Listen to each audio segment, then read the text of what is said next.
Howdy doody out there, YouTube. It's me. And, got some bad news today. My dad died. December is proving year after year after year that it is just a phenomenal fucking month for me. Because it just seems like every year, once we hit December, some bad shit happens to me.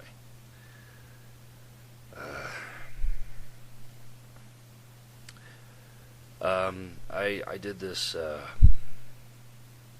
couple years ago with when Tony died, and I was beside myself, in shock when that happened. And tonight I'm just numb. I'm not making this to elicit any sympathy from people.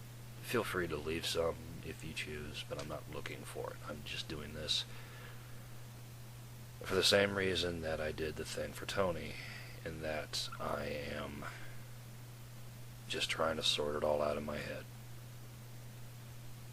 Talk about being blindsided.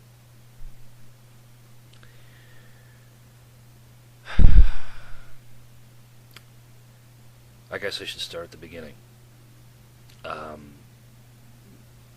My dad never wanted kids. He didn't want my life and my sister's life to be the same as his. Because my dad was the... so weird to talk about him in the past sense, but he was the second of 7 kids. And my grandfather, who grew up during the Depression, was dirt poor. He lived on a farm and never made it past the 4th grade, which would have been somewhere around 1932, 1933 or whatever, because my grandfather's dad died when he was like 4 or 5 years old, and left his mom with his sister and him to raise, which is, a bad time to be a single mother, right at the beginning of the Great Depression. So my grandfather, he grew up in Alabama, rural Alabama, like up in the hills somewhere,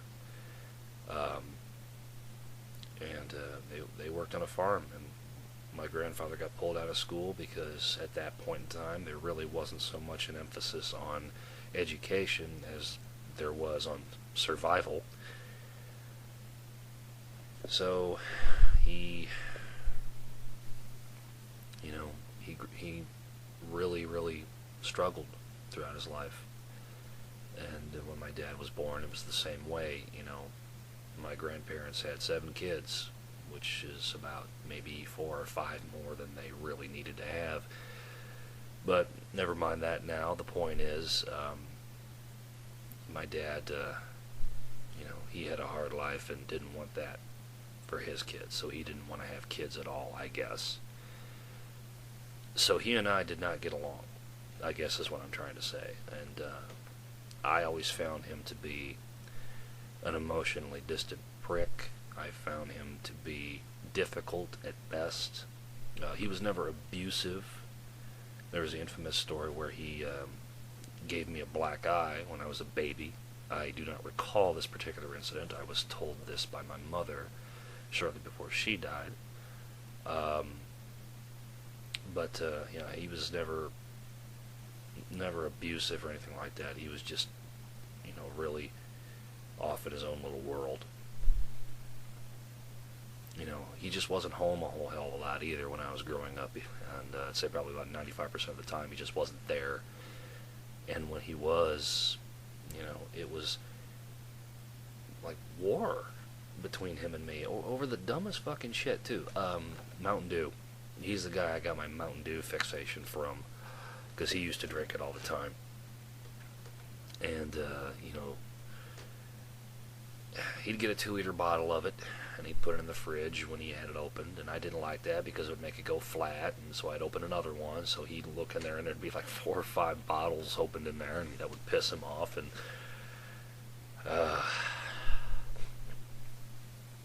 you know, the funny thing, I'm probably just going to be rambling back and forth, jumping from topic to topic, probably going to be really hard to follow, but right now, the funny thing that I'm thinking of is, the last birthday present I ever got in my life that I can remember.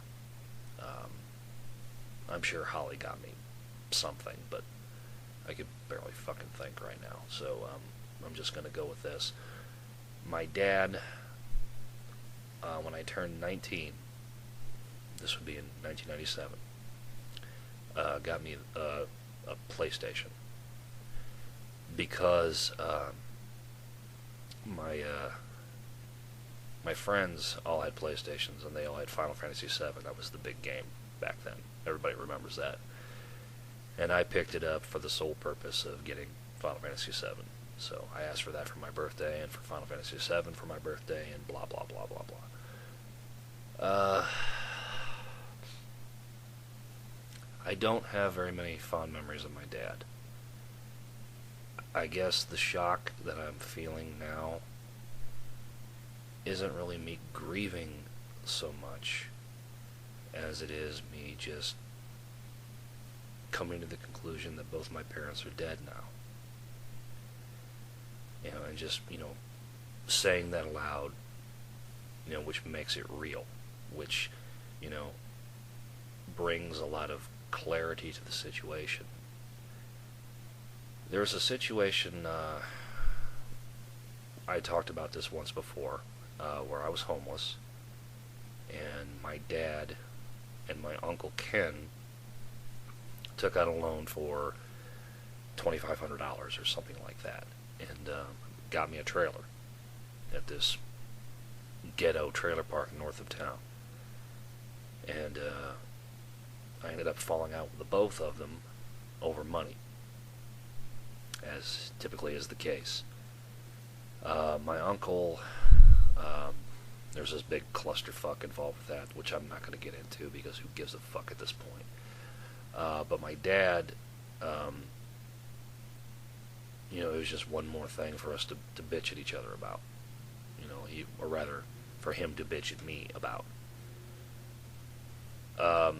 Apparently I was supposed to take on the loan payments for the trailer or something like that, or the trailer payments or whatever the fuck, and because my dad used to get on my ass because I would never support myself, which is how I ended up being homeless in the first place. And once I actually started supporting myself, or at least, you know, started trying to function in some weird way, ended up getting a job at Burger King. Apparently, I was still supposed to take on these trailer payments, and because I wasn't doing that, or wasn't doing something else, or whatever the fuck, my father made this strong implication in a tersely worded letter that he wrote me on the back of an envelope that somehow, some way, I was still failing him. You know, and if I couldn't hold up my end of some bargain that we had supposedly made, then I shouldn't expect him to help me. And then he closed with these 3 words: deal with it. And I gotta tell you, I never forgot that. And I never spoke to him again. When was that? 2002. So my father and I didn't speak at all for the last 13 and a half years. I don't feel any sadness about that, just this vague sense of emptiness and loss, because it didn't have to be that way. You know, I mean, it always bugged me that he he used to never be the type of father that I saw my friends have. That I didn't have that family life. My family was shit. Okay, the one constant my father, my sister, and I all had was my mother, and when she died, that was it. Any semblance of family I once had was gone irrevocably. And my friend Aaron and my friend Matt, they will never know how much I leaned upon them when my mother was sick. They allowed their families to be mine in every possible sense, really, while my own was completely collapsing around my ears. And like I said, once my mother was gone, my dad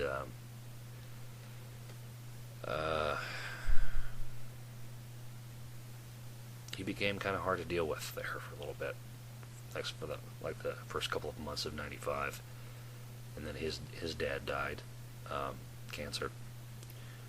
My grandfather smoked like a chimney, for like 60 years, so it was inevitable. He got cancer. I'm not even sure what type of cancer it was, but I remember he was 72 years old, and it just went so fast. And then that was that,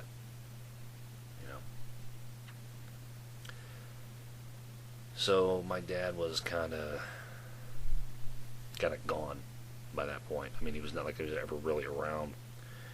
If you want to know what I'm talking about when I say he was never around, those last few years I was living at home before fate intervened and took me somewhere else. This was pretty much my daily schedule, when in relation to my father's, that is.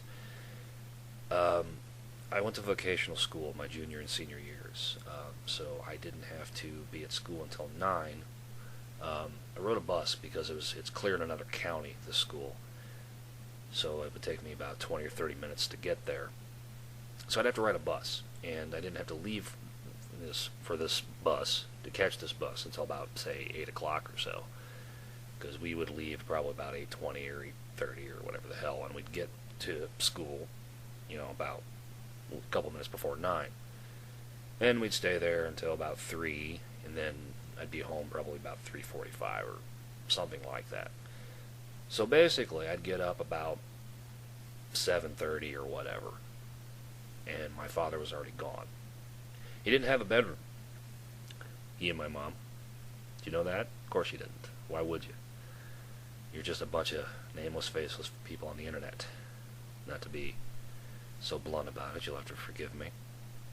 Just the way things work for me right now. But anyway, no, he didn't have a bedroom. He and my mother slept on couches in the living room, because there were only 2 bedrooms in the house where we lived. Used to be, I had a bedroom. I always had a bedroom. And my parents had the other bedroom. My sister had to sleep out on the landing, because there was no other bedroom. Eventually, when she started, growing up and going through puberty and what have you, she needed some privacy of her own, so my parents gave her their bedroom, and they went downstairs to sleep on the couch.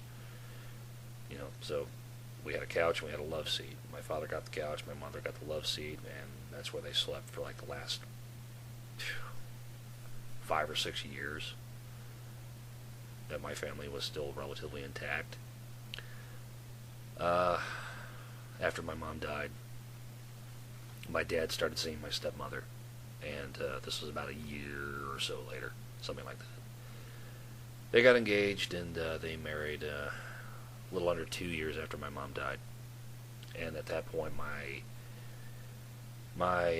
dad had pretty much surrendered all authority over me. He told my sister and me that we could stay in the house where we grew up if we took on all the bills and paid for everything and blah blah blah blah blah blah blah blah. That didn't work.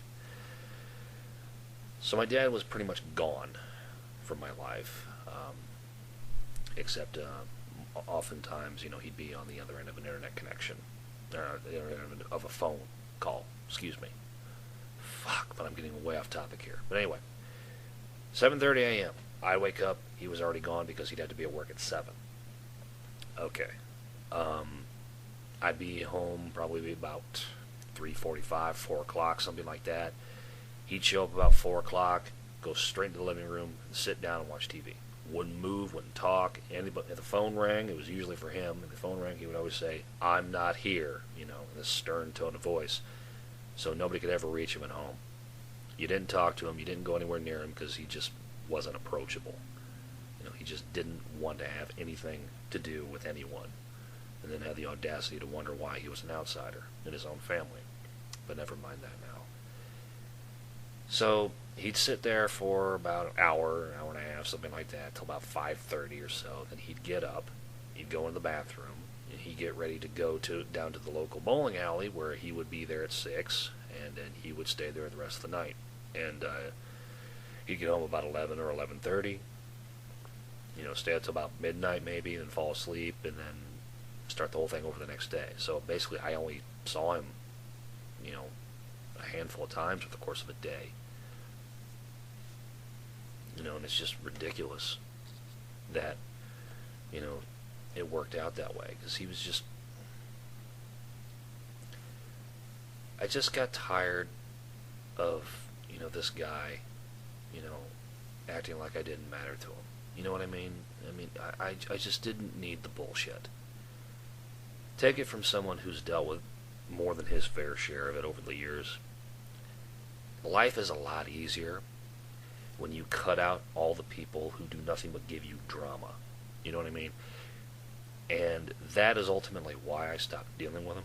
I stopped talking to him. Why I stopped wanting to have anything to do with him, really. Because it made my life easier to not have that shit there. And it's one of the things that used to drive Erin, the lady friend I once had 3 years ago, what it drove her crazy was that I didn't talk to my dad, because she no longer had that option. I hope she doesn't mind I'm revealing her secrets to YouTube. But Erin's father was killed in a car accident when she was 9. And she grew up without that too. And she knows what that's like. See, that's the thing about Erin. I always saw her as a kindred spirit more than anything else. And that's probably why she and I never really quite stopped talking to each other over the last 3 years. It's been really hard to talk to her sometimes. She's made it very difficult for me to talk to her sometimes. I'm not going to lie. But ultimately, I never really quite let go of her, because she's probably the one fucking person on the planet who can genuinely understand what my life has been like, because she's gone through it too. And I would imagine the same is true in reverse.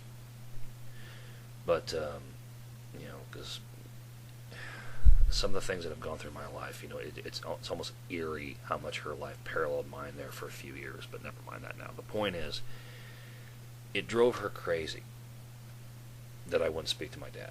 It was literally a sticking point between the two of us. One of the few that we actually had there before things went all to shit. She hated the fact that I had my father still around and that I didn't talk to him, even though I tried to explain it to her about 1,000,000 times.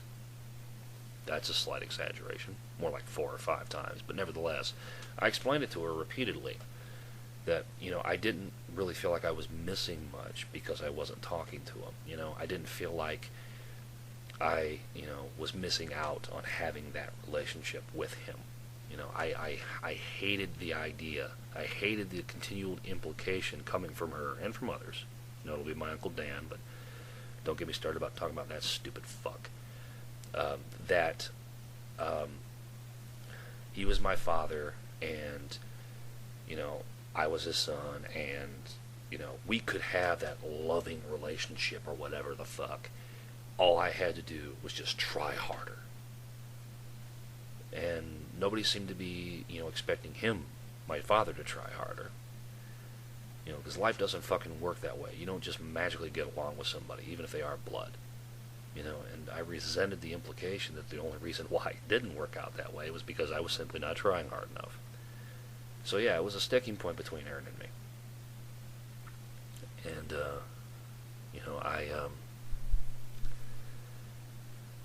I don't even know what I'm trying to say here, guys. Really, I don't. I'm just numb. I'm just shocked. This is the third December in the last 4 years when something like this has happened. In 2012, it was my grandfather. Died on my cousin Katie's 21st birthday. That was December 19th. In 2013, of course, was Tony. 2014, I got a break. It didn't happen then. And then 2015, December 2nd. It's actually kind of weird. Before my dad, I had 3 deaths on the list that came from December. What is the list? Well, some people might know this, some people might not. I carry a list in my wallet that has all the names of all the people that I've ever known who have personally touched my life in some way, that have died over the years. And with the addition of my father's name, that list now numbers 20. And I am 9 days shy of my 37th birthday. Not even 37 years old, and I already have 20 fucking names on this list. That's insane. 3 of my 4 grandparents, both my parents now,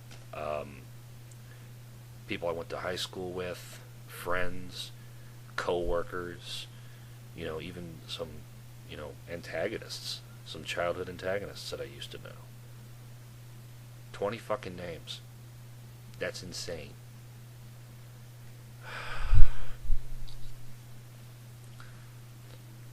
Just amazing. But anyway, back to what I was talking about. I noticed that before my dad came along again, I noticed that if you were to take a calendar for the page of December on the calendar, my birthday is the 11th, right?